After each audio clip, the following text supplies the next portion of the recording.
한 주간 평강 속에 잘 달려오셨습니까? 저희가 다 마스크하고 있지만 여러 가지 제약과 한계가 있지만 불편함이 있지만 주님의 은총 속에 주님의 생명의 날개 아래 넉넉히 거하여 예배할 수 있는 우리 모든 예배자들이 다 되시기를 주님의 이름으로 축복합니다. 지난주에 우리 성도님들한테 인사하자 말씀드리고 보이지 않지만 얼굴이 참 좋아 보입니다. 이렇게 인사하자고 했던 그 여운이 저한테 남아서 우리가 보이지 않아도 늘 하나님 앞에서 함께 밝은 모습 지켜가야 한다, 그 생각 늘 하는데요. 그러다가 제가 주중에 어떤 그 인터넷상에 어떤 분 봤더니 그 마스크에서 얼굴이 가려지는 게 답답해서 그런가 마스크를 어떤 마스크를 꼈는가 하니 코를 그려놓고 또 입을 그려놨더라고요. 그래서 무슨 마스크가 저런 마스크가 있냐, 얼마나 코를 드러내고 싶고 입을 드러내고 싶었으면 저런 마스크를 했을까 하는 생각을 했거든요. 사랑하는 우리 모든 예배자 여러분, 비록 우리의 얼굴이 지금은 잠시 가려져 있는 것 같아도 하나님 앞에 함께 정직하게 믿음으로 함께 굳건하게 서서 우리 믿음의 삶과 또 믿음의 경주를 함께 감당하는 우리 모든 예배자들 다 되시기를 주님의 이름으로 축복합니다.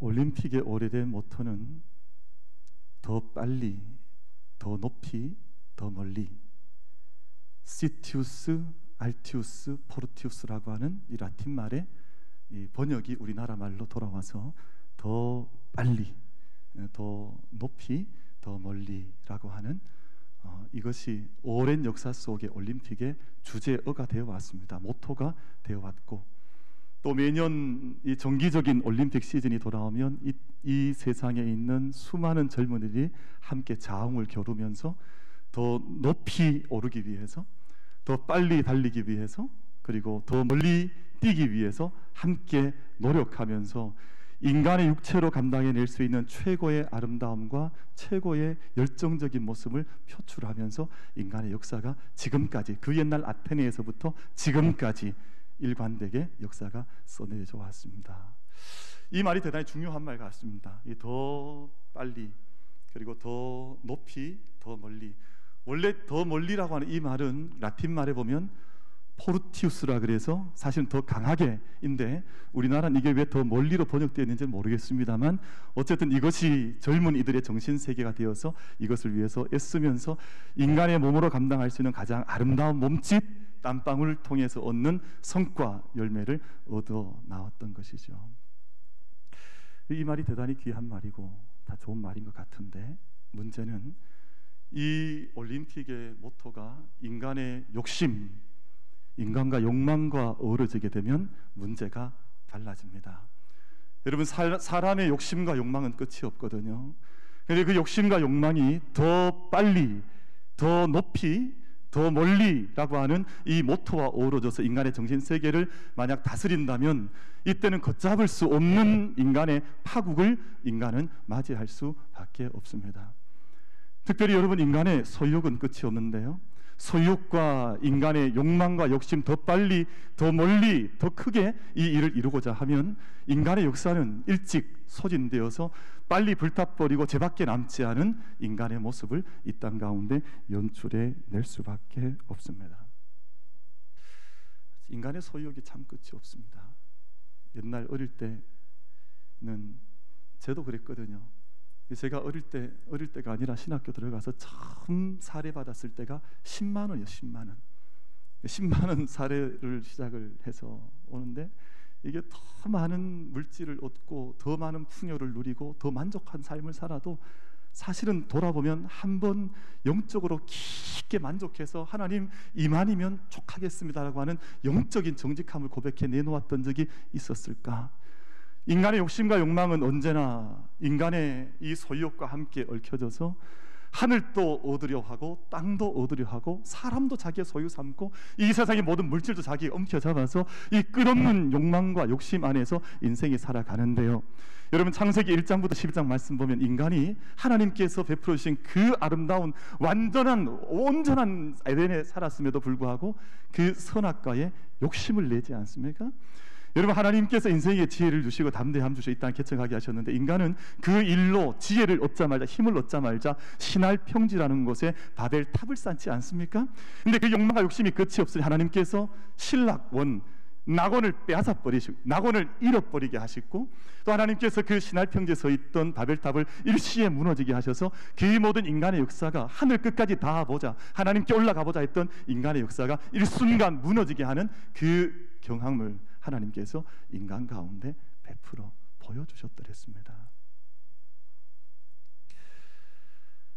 그러니 저희가 더 빨리, 더 높이, 더 멀리라고 하는 인간의 이 오래된 인간의 철학이, 모토가 욕심과 얽혀지지 않도록, 욕망과 얽혀지지 않도록 하는 것이 대단히 중요한데, 지난 12월 연초부터 바이러스가 시작이 되어서 이제 7월 중순이 지나고 있는데, 지난 약 반년 동안 저희가 경험하는 것은 이 바이러스의 문제인데요. 여러분, 많은 사람들이 이 바이러스의 문제를 세계적인 석학들, 한국에서도 뛰어난 두드러진 학자들께서 왜 이 많은 문제들이 생겨났을까, 바이러스를 계속해서 이제 조명하고 파헤치고 연구해서 이 결과물을 쏟아내고 있는데, 우리 한국의 여러 대표적인 학자군들께서도 이 바이러스의 문제를 진단하면서 각자의 영역은 다 다르지만 왜 이 문제가, 이 일이 우리 가운데, 이 역사 속에, 이 지구촌 전체에게 이 일이 왔느냐 하는 것을 이제 진단하고 해석해 내놓는 작업들을 열심히 하고 있습니다. 그럼 지난 주간에 제가 한 권 구입한 책인데요, 코로나 사피엔스라고 하는, 코로나 인간이라고 하는 뜻이죠. 코로나 사피엔스.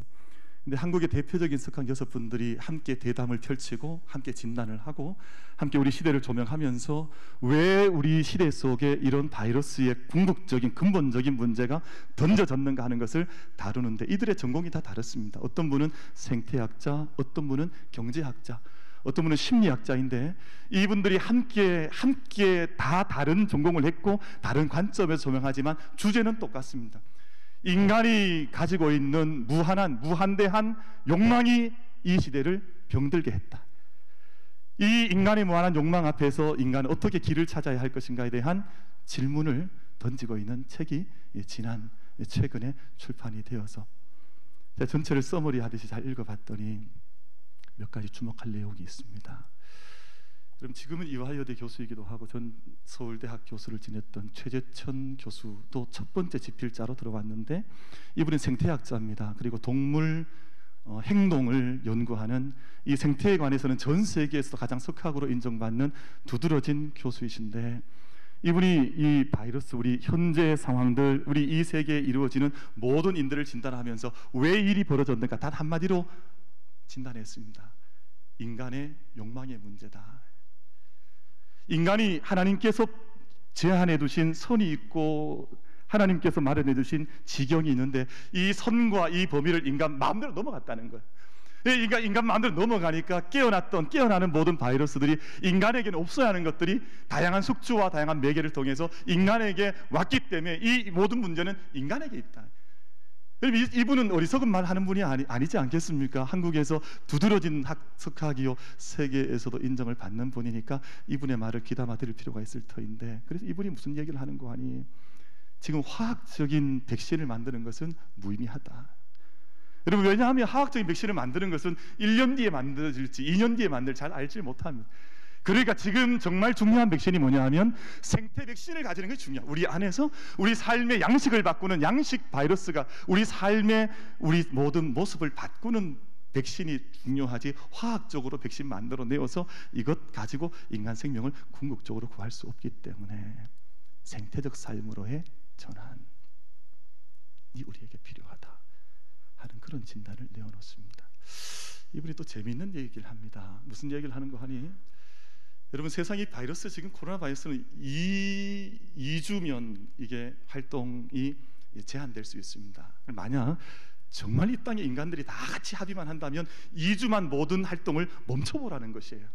그러니까 2주만 모든 경제활동, 모든 만남, 모든 인간의 모임을 멈추고 나면 이 땅의 코로나는 사라진다는 거예요. 근데 이분이 이걸 계속 주장하지만 아무도 이 세상 이 이야기를 듣는 사람은, 왜냐하면 당장에 먹고 사는 문제, 당장에 일해야 하는 문제가 당장 급하게 다가오니 2주를 멈출 수 있는 용기를 내는 사람이 이 땅에 그렇게 많지 않습니다. 그러니까 허공을 치는 것처럼 하지만 이분의 주장은 그래요. 최재천 교수는 지금 이 땅에 코로나, 사피엔스, 인간들이 정말 살 길을 찾아가려면 새로운 생각의 발상의 전환과 삶의 태도를 바꾸지 않으면 이 길에 답은 없지 않겠느냐 하는 그 이야기를 이 책 가운데에서 들려줍니다. 영국의 대학이죠. 영국의 대학에 캠브리지 대학의 경제학 교수인 장하준 교수 이 집필전에 참여를 했는데, 그리고 중앙대학의 독일 유럽 연구센터의 소장인 김누리 교수라는 분도 이곳에 참여하면서 이분은 경제적 관점에서 이 시대를 진단을 하면서 그런 얘기를 합니다. 이 세상은 자본주의가 가득한 땅인데 그 자본주의는 야수 자본주의라는 거. 야수 자본주의. 여러분 야수 아시죠? 그 미녀와 야수 다 아시죠? 모르세요? 아시리라고 생각하고, 야수는 이 맹수잖아요. 맹수.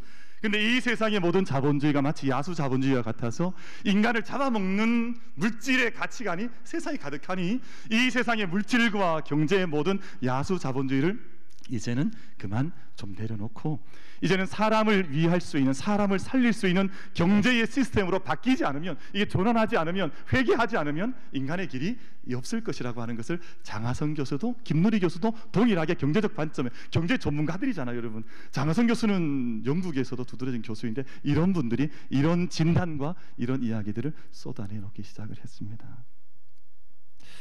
이 책에 집필로 참여하고 있는 아주대학교 심리학 김경일 교수, 아마 TV에 많이 나오는 분이기 때문에 여러분 아실 터인데, 이분은 이 책 속에서 그런 이야기를 합니다. 인간이 무한 욕망을 추구하는 사이클 속에 갇혀져 있기 때문에 그 앞에서 한 번도 행복할 수가 없다. 이 심리학적인 연구죠.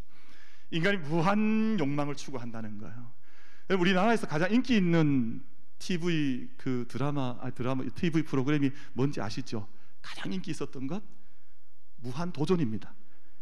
이게 무한도전이 이게 몇 년을 오는지 몰라요. 왜냐하면 이 무한도전이라고 하는 주는 테마의 주제가 아주 매력적이어서 그런지 모르지만 이 땅의 젊은이들과 모든 관심 있는 흐름에 있는 사람들이 이 프로그램을 얼마나 좋아했는지. 무한도전, 무한한 추구들. 근데 김경일 교수는 이걸 좀 바꾸라는 것입니다. 이제는 무한한 도전 속에 더 높이, 더 빨리, 더 멀리를 외치면 이 땅은 공멸할 수밖에 없기 때문에 이제는 공생할 수 있는, 다 함께 살 수 있는 그 길을 인간이 열어가야 되지 않느냐라는 제안과 함께 최고의 기술보다는 적정한 기술을 찾아가자. 그리고 무한 욕망보다는 이제는 적정한 행복을 누릴 수 있는, 그래야 이 세상의 모든 사람들이 이 야수 자본주의에 삼킴받아서 희생되어 죽어가는 것이 아니라 함께 참된 행복 속에 이 지구촌 전체가 함께 걸어갈 수 있지 않느냐 하는 내용을, 문명의 대전환 속에서 새로운 인류가, 신인류가 걸어가야 하는 길로 이 우리 한국을 대표하는 석학들께서 한결같이 내어놓는 인간의 욕망에 대한 진단과 그에 대한 길을 이렇게 이야기해 주고 있습니다. 오늘 말씀을 출애굽기 16장 말씀을 읽었습니다. 그런데 저는 이 말씀 묵상하는 동안 그런 생각이 들었습니다. 정말 이 땅에 살아가는 모든 인생과 지구촌의 모든 한 인류가 하나님 말씀을 듣고 하나님 말씀을 실천하고 살았더라면 이런 책이 나올 만큼 비극적인 인생을 맞이하지 않아도 될 터인데, 오늘 말씀 출애굽기 16장 한 장 말씀만 잘 묵상하고 정말 이대로만 살아도 이 모든 책들은 하나님 말씀에 대한 보설에 불과하다, 주석에 불과하다, 해설에 불과하지. 여러분 석학이라 한들 하나님 말씀을 따라가겠습니까? 오늘 저희가 말씀으로 돌아가서 이 말씀을 나누고 싶은데, 오늘 말씀 속엔 두 가지 식탁이 소개가 되고 있습니다. 한 식탁은 애굽의 바로의 식탁이요, 한 식탁은 광야의 식탁인데요, 이 식탁을 오늘 저희들 설교 주제 말씀에서는 만나의 식탁이라는 이름으로 함께 소개를 좀 드리고자 했습니다. 이 세상 속에 인간이 추구하는 모든 삶의 진행 속에는 언제나 이 바로의 한 축을 형성하는 바로의 식탁과 인간의 광야 가운데서 열어가는 만나의 식탁이 함께 세워져 가는데, 이런 바로의 식탁은 대단히 매력적인 식탁이죠. 제가 지난 주간에 어떤 분이 그 거제도에 내려가서 식사를 하고 나서 사진을 한 장 찍어서 저한테 보내셨더라고요. 야, 보니까 제가 정말 까무러치는 줄 알았습니다. 아니 거제도 밥상 원래 그렇습니까? 우리 거제도 출신한테 한번 여쭤봐야 될 것 같은데 정말 상다리가 부러질 만큼 차렸어요. 야, 정말 모든 뭐 해산물들과 그 지역에서 나는 음식을 차려서 정말 상다리가 부러지게 이렇게 쫙 차려서 제가 오늘 원래는 그 사진을 좀 보여드리려고 그랬습니다. 제가 오늘 요즘 교회에서 점심도 안 드린 제가 돌 맞을 것 같아서 제가 포기를 했습니다만 상이 어마어마한 상이 올라온 거예요. 제가 생각할 때 야, 이 상이 애굽의 바로의 상 같지 않을까. 저는 바로의 상이 그랬거든요. 그 바로의 식탁에 대하여서 한 교수가 연구를 해서 파라오의 식탁, 투칸타멘은 도대체 어떤 밥을 먹었을까 하는 책을 쓰신 일본인 교수가 있습니다. 지금 여러분 영상이 올라오고 있는 저 교수인데요. 일본 와세다 대학의 인문학부 교수인 요시무라 사쿠지라고 하는 교수가 쓴 파라오의 식탁이라고 하는 제목의 책이 있습니다. 저 책은 관심은 한 가지입니다. 파라오는 도대체 어떤 식탁을 먹고 살았을까? 많은 고증을 통해서 와세다 대학도 정말 센 대학이잖아요. 알고 계시죠? 와세다 대학이 얼마나 세겠습니까? 근데 그 대학에 가르치는 교수님께서 책을 쓰셨으니까 얼마나 좋은 책을 쓰셨겠어요?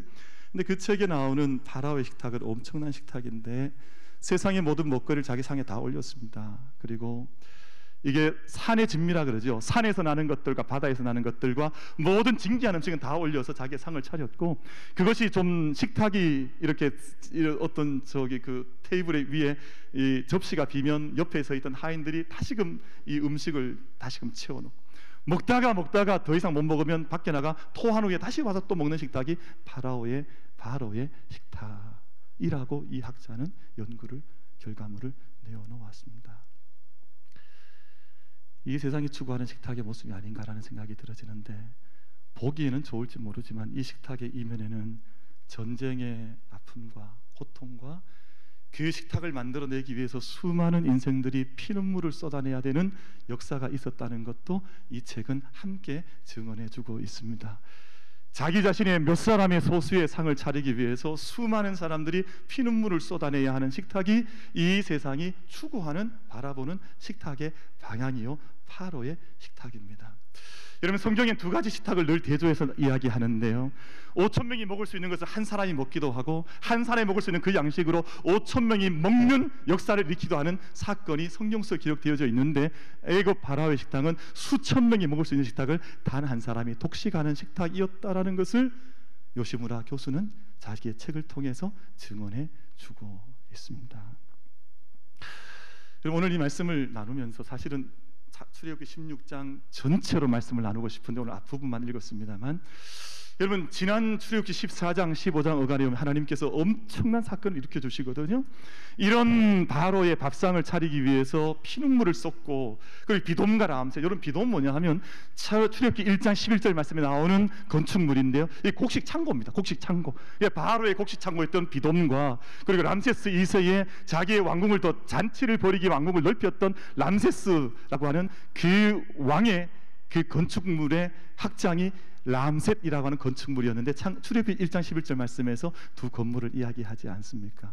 근데 하나님께서 피눈물 쏟고 있는 이 백성들의 고통을 보시고 이들의 신음소리를 들으시고 이들을 구원해 내신 것이 출애굽기 역사거든요. 출애굽기 역사는 그렇게 시작이 되었습니다.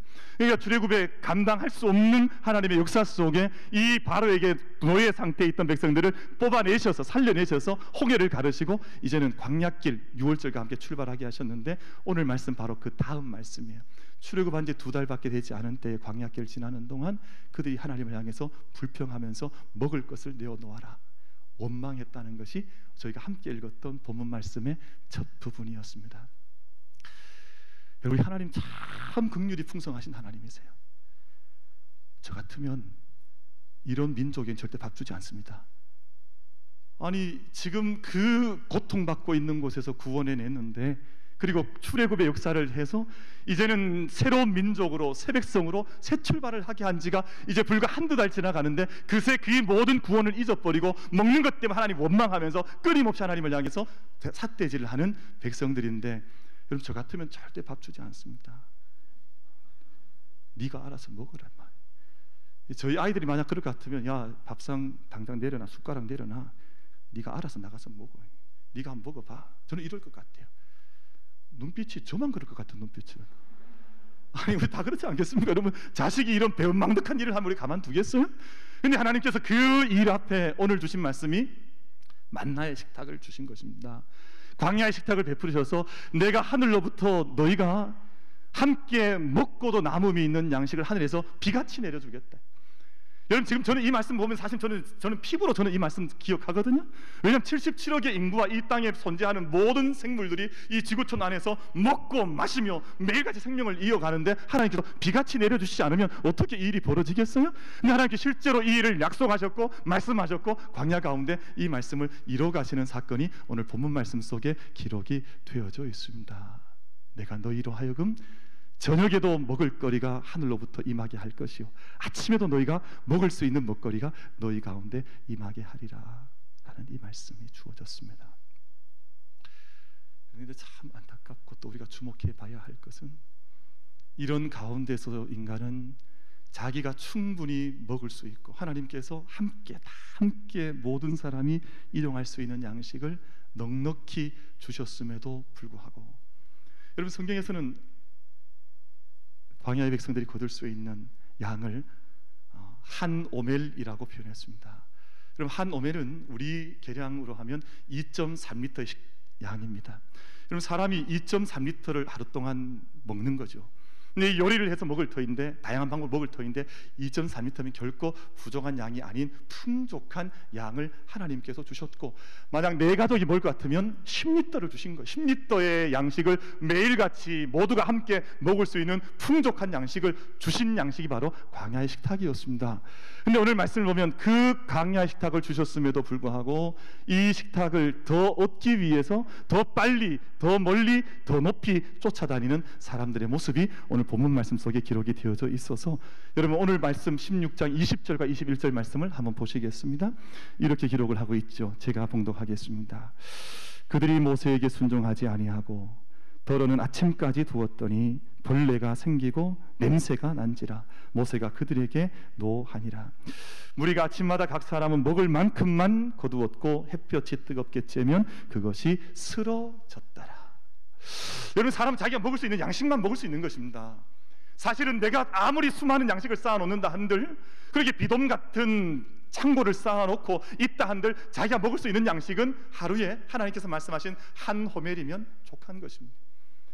자기가 먹을 수도 없는 냄새나고 썩어가고 쓰러져가는 양식을 쌓아두고 모든 사람들도 함께 죽음의 자리로 내몰다 보니 지금 지구촌 전체가 함께 죽음의 자리로 함께 몰려가는 형국에 우리가 빠져 있어서, 오늘 저희들이 함께 어떻게 내 삶을 전향적으로 새로운 생태적 삶으로 하나님께서 기뻐하시는 약속에 맞추어진 삶으로 새롭게 전환할까, 회개할까, 변화할까 하는 것에 대한 진지한 신실한 고민을 시작하지 않으면 우린 너무 늦을지도 모른다고 하는 그 경계의 말씀이 오늘 본문 말씀 속에 기록이 되어져 있는 것이죠. 아무리 많이 모아도 다 쓰러져 버리고 냄새나고 썩어버리는데, 그것을 위해서 인간들이 더 빨리, 더 멀리, 더 높이 달려가고 있는 인생을 산다는 것은 너무 불행한 일 아닙니까, 여러분? 너무 안타까운 일이지만 이 땅의 수많은 인생들이 그 길을 달려가고 있는 것이 세상의 현실입니다. 노르웨이 같은 이제 북유럽에 있는 국가들은 대단히 환경 문제에 대해 민감한데요. 노르웨이에 있는 EAT라고 하는 이트죠. 우리 먹는다라는 뜻일 텐데 아마 약자를 따서 이트를 지었을 텐데, 이트라고 하는 비영리 단체에서 이 세상의 먹거리 문화에 대한 연구와 진단을 통해서 발표한 연구 자료가 있습니다. 한번 보여주시면 좋을 텐데, 여러분 이것은 이런 것을 의미하거든요. 지금 만약 우리 한국 사람들이 지금 2020년 현재 먹는 것처럼 계속 먹게 되면 2050년, 30년이 지나게 되면 지구가 몇 개가 필요하냐면 2.3개가 필요하다는 거예요. 우리가 먹는 것처럼 먹어서는 이 지구가 나만 할 수가 없다. 나만 할 수가 없어서. 우리 한국 사람들이 먹는 것처럼 먹으려면 지구가 하나 가져는 부족하다는 뜻입니다. 쉽게 말하면 지구가 한 2개 반 정도는 있어야 이 지구촌이 다 먹고 살 수 있기 때문에 지금도 누군가가 이 음식을 먹고 있어서 지금도 수많은 사람들이 생명을 잃어버리고 있다고 하는 노르웨이의 진단 결과입니다. 근데 여러분 보고 계시는 저 진단표는 G20 세계 주요 20개국의 국가인데, 여러분 마지막 국가 중에 보면 아르헨티나라고 하는 국가가 마지막 순위를 차지하고, 이 국가는 지구가 7.42개가 있어야 먹고 살 수 있는 나라입니다.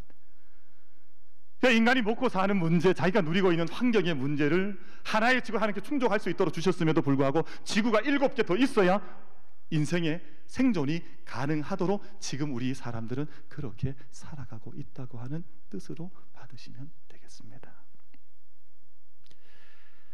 사랑하는 성도 여러분, 이 세상은 사실은 지금도 많은 사람들이 기아에 빠져 죽어가지만요, 다시 한번 확인합니다. 한 사람의 먹거리 때문에 수천 명이 죽어가는 곳도 있고, 오병이어로 수천 명이 먹고도 남음이 있는 잔치가 벌어지는 삶을 살 수도 있습니다. 그럼 저희가 오늘 이 자리에서부터 우리 삶의 전환, 생태학적인 삶의 방향을 바꾸는 믿음의 결단들과 방향성을 함께 잡아나갈 수 있는 우리 모든 만민의 예배자들이 다 되시기를 주님의 이름으로 축복합니다. 아멘을 음약하게 하시는데, 그래서 제가 한 가지 실천 방안을 드릴게요. 그럼 집에 가시면 다 가장 중요한 가전제품인 냉장고가 있잖아요. 냉장고를 오늘 가서 열어보시면, 냉장고는 제가 신방을 가서 많이 열어봐서 아는데 집집마다 냉장고가 가득가득 차 있습니다. 어떤 분은 냉장고 하나가 부족해서 2개, 3개를 두고 살아가는 분도 계세요. 아마 우리 성도님들 중에도 최소한 2개, 왜냐하면 요즘 무슨 냉장고라 그러죠? 김치 냉장고가 있어야 되고, 또 어떤 데는 또 방마다 냉장고 있는 가정도 있더라고요. 그러니까 어마어마하잖아요. 그런데 보면 냉장고가 정말 가득가득 차 있습니다. 근데도 불구하고 우리 먹을거리가 부족하다 그러고 더 많은 것을 쇼핑하기 위해서 더 멀리, 더 빨리, 더 높이 쫓아다니고 있는지도 모릅니다. 그럼 그래서 오늘부터 우리가 한 가지 실천 한번 해보십시다. 물론 코로나 상황 때문에 경제가 어렵다고 해서 경제적인 활동들을 멈추지 말라는 것이 세상의 기조이긴 합니다만, 내가 쌓아두면서도 불구하고 먹을 것 때문에 불평하고 원망했던 것들을 좀 포기하고 내려놓고, 우리 안에 있는 냉장고 먼저 문을 열고 여기 거부터 먼저 며칠을 갈 수 있는, 사실은 아마 여러 날을 먹고 살 수 있을 것입니다. 근데 우리는 그 쌓아둔 것도 부족해서 더 많은 것들을 얻기 위해서 달려왔던 그것이 악순환이 되었기 때문에 지금 이 세상 속에 이런 일들, 경계를 넘어간 일들이 벌어졌기 때문에 우리는 지금 이 시간들을 경험하고 있는 것이거든요. 여러분, 저희의 삶 전체가 생태학적인 삶으로 함께 방향을 정하고, 정말 내 자신을 살릴 뿐만 아니라 이 하나님께서 우리가 선물로 주신 이 아름다운 땅을 함께 살려나갈 수 있는 그 생명의 일에 함께 참여할 수 있는 우리 모든 예배자들의 삶이 생명의 삶이 될 수 있게 되기를 주님의 이름으로 축복합니다. 냉장고 파먹게 하라고 하시니까 별로 아멘을 크게 안 하시는 것 같아요. 한번 실천을 잘 해보셔서. 저는 그래도 우리 만민교도 자꾸 쌓아놓고 사는 것 저도 싫어합니다. 쌓아놓고 살 필요 없잖아요. 왜냐하면 그건 햇빛 나고 바람 불면, 벌레 들면 다 쓰러지고 말 것인데, 저는 얼마 전에 어떤 경험했냐 하면, 부모님들께서 저희 친부모는 안 계시지만 저희 처가 부모님께서 자녀들 벌써 연세가 이제 80, 이제 80을 바라보시니까 자녀들 이제 재산을 나눠야 되지 않느냐. 저희 집사람이 제 앞에 딱 자르더라고요. 어머니, 아버지 저희 줄 것 하나도 없습니다. 제가 속으로 얼마나 섭섭했는지 몰라요. 아니, 친가에서 받은 게 없는데 처가에서 받을 것도 없냐. 그런데 집사람이 하는 말이, 그렇게 우리한테 남겨줄라 생각하지 말고 지금 쓰실 수 있는 것들을 최대한 지혜롭게 다 쓰시고 다 사용하시고 그렇게 하나님 앞에 가시는 게, 저희 아버님은 목사님이거든요. 근데 목사님을 앞에 두고 막 설교를 하더라고요. 그래서 제가 무슨 일이냐 했는데 맞다 싶어요. 여러분, 저희들이 이 땅에 살면서 사실은 자녀들한테 남겨주기 위해서 정말 너무너무 고생 많이 하지 않으세요? 다음 세대 자녀들이, 자기 자식들이 생태학적으로 건강하게 살아갈 수 있도록 하는 그 길을 열어주면 알아서 살아갈 텐데, 우리가 그 자식 먹고 살지 못할까 봐 그 재산 남겨주기 위해서 쌓아두다 부모 자녀 관계 다 끼어져 버리고 자녀들 싸움 다 해버리고 지구는 망가져 버리고 이런 일 벌어지는 거 아니겠어요, 여러분? 그럼 저희들 안에 하나님께 주신 모든 은총들을 이 만나처럼 내게 주실 일용할 충분한 양식을 그날 감사하면서 주님 앞에서 만족하고 감사하고 기뻐하고 충만한 삶을 함께 달려갈 수 있는 우리 만민의 모든 예배자들이 다 되시기를 주님의 이름으로 축복합니다. 아멘을 여기는 하시는데 좀 별로 안 하시는 것 같아요. 정말 그렇게 바꾸지 않으면 너무 늦을지 모른다. Too late. 너무 늦을지 모른다는 것입니다. 하나님께서 오늘 이 말씀을 주시면서 이스라엘 백성들에게 어떤 명령을 하는가 하니, 모세와 아론에게 한 호멜 만나를 돌 항아리 속에 보관하여서 그것을 너희가 지키라 라는 말씀을 주셨습니다. 이 말씀의 뜻은 저는 그렇게 묵상을 합니다. 하나님께서 너희가 이렇게 탄식하고 원망하고 고통해도 나는 너희에게 일용할 양식을 주지 않느냐? 내가 너희를 먹이고 지금도 살리고 앞으로도 인도할 것을 이 만나를 보면서 기억하라 라는 말씀으로 하나님께서 이 명령을 주셨을 것입니다. 하나님의 약속을 보라는 것입니다. 얼마나 너희가 쉽게 지금 6월절 양식 식사를 끝내고 출애굽한 지 한 달밖에 되지 않아도 또 원망하고 있는데, 내가 이 광야길 가는 동안 또 원망하며 고통스러운 세상의 삶을 살 터인데 내가 그렇게 살지 말고 이 약속의 만나를 보면서 너희가 내 약속이 너희와 함께하고 있는 것을 기억하면서 살아가라, 그 뜻 아니겠어요? 근데 저는 한 가지 더 묵상을 합니다. 그럼 만나가 항아리 속에 들어가 있으면 며칠 보관되어 있겠습니까? 항아리 속에 들어가 있는 만나는 방부제 처리하고 무슨 저기 시신 이렇게 해서 영원히 피라미드처럼 남기지 않는 한 얼마 지나고 나면 빈 항아리가 될 것입니다. 근데 이 땅의 모든 사람들은 그 빈 항아리 같은 먹고 사는 것에 거기에 모든 인생을 다 쏟아부어서 영원한 것 붙들고 영원한 생명, 영원한 가치, 영원한 하나님 나라를 붙들지 못한 채 쓰러져가는 만나 붙들고 살아가는 것임을 하나님께서 빈 항아리를 통해서 말씀하신 것은 아닐까. 예수님의 빈 무덤은 지금도 우리에게 영원한 생명이 있다고 하는 것을 보여주고 있는 하나님의 사건입니다. 마찬가지로 빈 항아리, 만나가 사라져버린 빈 항아리는 이 땅의 것 때문에 불행해하고 고통받고 이 땅의 것 때문에 전쟁을 일으키는 인생을 살지 말고 하나님께서 주신 영원한 생명과 영원한 가치와 영원한 축복의 가치를 두고 살아가는 말씀을 우리가 함께 받아서, 여러분 이 땅의 것들 우리가 소중하고 땀 흘려야 하고 일해야 하고 성실해야 하지만 그것들이 전체인 것처럼 생각할 것이 아니라 영원한 가치에 우리 삶의 목적을 함께 세워나갈 수 있는 우리 모든 예배자들이 다 될 수 있게 되기를 주님의 이름으로 축복합니다. 여러분 미국의 청년들이 요즘 코로나 파티라는 걸 합니다. 코로나 파티. 이게 뭐냐 하면 대학생들과 20, 30대 청년들이 함께 파티를 벌이는데 그 파티장에 코로나 환자 확진자를 초청하는 거예요. 그래 함께 마음껏 먹고 함께 마시고 난 후에 누가 코로나가 걸리냐, 만약 걸리면 상금을 주고, 뭐 이 코로나 파티라 그래요. 그럼 알고 계시죠? 안 해보셨습니까? 미국에 해요. 청년들이 하는데 얼마 전 지난주간 어간의 일인데요. 텍사스주 한 병원에서 30대 환자가 죽었습니다. 근데 결국은 이 코로나 이 파티에 참여했던 청년이었는데 이 청년이 마지막 죽어가면서 남긴 말이 있습니다. 나는 코로나는 거짓말인 줄 알았다. 내 인생은 속고 내가 마지막에 실수한 것 같다 하는 그 말을 남기고 죽었습니다. 여러분 세상에 있는 것들이 전체인 것처럼, 또 세상에 있는 것들을 자기 마음대로 다 할 수 있는 것처럼 그렇게 산 결과가 마지막 생명을 잃어버리는 결과를 가져왔습니다. 여러분 저희들도 이 땅에 보이는 것들, 내 생각으로 판단하는 것들이 다라고 생각하지 말고 하나님께서 내게 약속하신 하나님의 말씀이 우리 가운데 있음에, 여러분 이것은 보설에 불과합니다. 이것은 해설에 불과한데 하나님 말씀 안에서 영원한 양식을 준비하면서 함께 믿음의 길을 정말 행진에 걸어갈 수 있는 만민의 모든 성도들이 다 될 수 있게 되기를 주님의 이름으로 축복합니다. 그렇게 속고 그렇게 없는 것처럼 생각하고 영원한 것은 아니라고 생각하면서 그 길을 걸어가다가 마지막 한탄 어린 인생을 마무리할 것이 아니라 영원한 생명의 가치를 오늘 이어받아, 오늘 또 내게 주신 일용할 양식을 따라서 감사와 만족 속에서 살아갈 수 있는 그 길을 우리가 함께 걸어가야 할 것 아니겠습니까?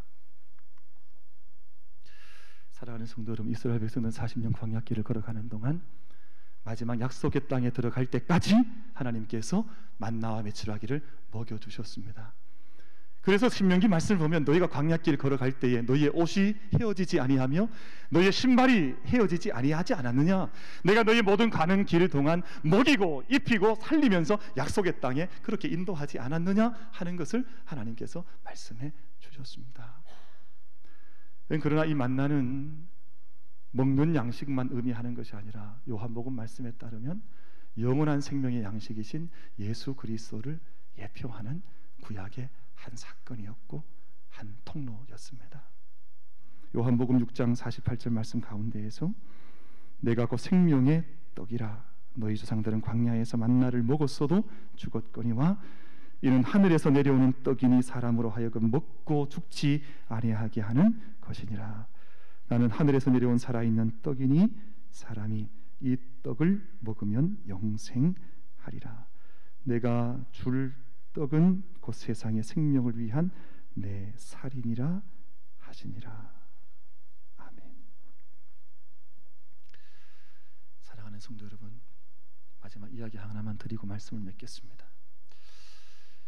저기 광야 같은 황야 같은 곳에 가면 버펄로 혹은 바이슨이라고 부르는 거대한 그 소가 있습니다. 우리 한국에 있는 한우들보다도 훨씬 더 우람해 보이는 큰 근육질이 어마어마한 소들이 있는데 무리 생활, 함께 풀을 뜯고 함께 먹고 마시며 평온한 생활을 합니다. 그런데 그때에 이 맹수들, 아까 말씀드렸던 야수들, 늑대 같은 것들이 이 잡아먹고 싶은데 잡아먹을 길이 없는, 왜냐하면 되지 않으니까. 근데 그렇게 할 때 어떻게 하냐 하면 달리게 합니다. 더 빨리 달리게, 더 멀리 달리도록 만들어 놓으면 반드시 그 가운데서 넘어져 자빠지는 바이슨, 버플로들이 속출합니다. 그때 그 소들은 가만히 자기의 자리에서 자기의 숨을 쉬고 자기의 목초지에서 견고하게 스크럼을 짜고 있으면 절대 생명을 잃어버릴 일이 없음에도 불구하고 겉에 있는 맹수들이 달리려 할 때 그 말을 듣고 달리기 시작하면서 결국은 맹수의 밥이 되어지고 맙니다. 여러분, 지금 이 세상이 마치 그렇게 되어져 있습니다. 다 함께 달리자, 다 함께 죽을 것 같으니까 함께 달려보자 하는 가운데 함께 공멸의 시간을 달리고 있는 시간이 코로나의 시간입니다. 우리 한 사람 한 사람이 이 세상 속에 우리를 위해서 펼쳐놓으신 하나님의 식탁에 함께 참여하면서 정말 평강과 내게 일용할 풍족한 양식을 주신 그 은혜에 내가 기뻐하고 감사하고 응답하면서 세상이 요구하는 대로 달려보라, 멀리 가보라 하는 그 말에 기구이다가 먹이 사슬이 되는 그런 인생이 아니라 정말 생명의 길에 함께 참여할 수 있는 참된 생명의 식탁의 주인공들로 함께 설 수 있는 우리 모든 예배자들이 다 될 수 있게 되기를 주님의 이름으로 축복합니다. 기도하겠습니다.